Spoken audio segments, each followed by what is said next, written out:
Gia de Guzman naitala ang kanyang kauna-unahang puntos sa Japan V-League with her signature 1-2 play. Gulat ang mga Japanese defenders sa unexpected move ng ating pambato.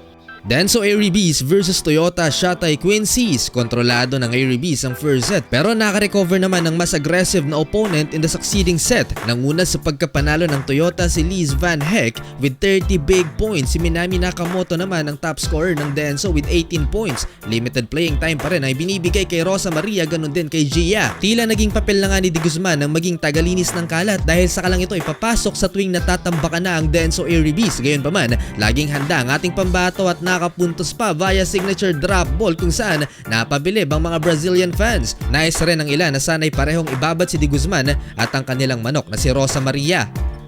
After Denso's game, battle of the undefeated team naman, JT Marvelous versus NEC Red Rockets. Interesting matchup ang labang ito dahil narito halos ang karamihan sa mga miyembro ng Japan national team plus ang tapatan ng dalawang power lefties na sina Danny at Andrea Drews. Yun nga lang ay wala sa starting lineup ng Red Rockets ang kanilang scoring machine at ace spiker na si Sarina Koga Nishida. Sumandal sila sa kanilang dalawang foreign guest players na sina Kongyot at Drews.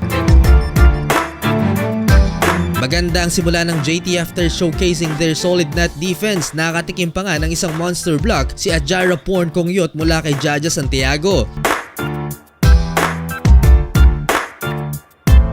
Mid-part ng set nakahabol ang NEC pero muling gumana ang blockings ng JT. Bumuka sa 6 ang lead ng JT with the help of Jaja Santiago at ang kapalitan ni Andrea Drews from the opposite na si Yukiko Wada. Tinapos ni Drews ang unang set sa score na 25-22. Muling nakuha ng JT Marvelous ang second set, balanse ang opensa at na-minimize rin ng kanilang mga unforced errors. Hindi makasabay ang NEC sa fluid na galawan ng JT Marvelous kaya naman natambakan sila in this set 25-19.